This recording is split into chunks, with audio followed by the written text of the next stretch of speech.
தம்பி பிளாக்ல சரக்கு. வாங்க. ஓய், ஒரு குவார்ட்ரு காசு கொடுங்க.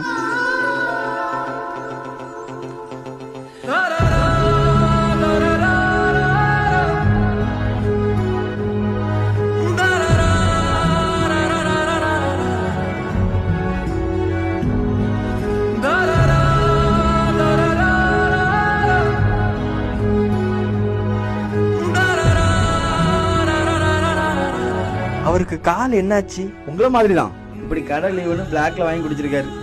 அவன் கருமும் என்னத்தை கலந்து கொடுத்தானோ தெரியல, இப்படி ஆயிட்டாரு.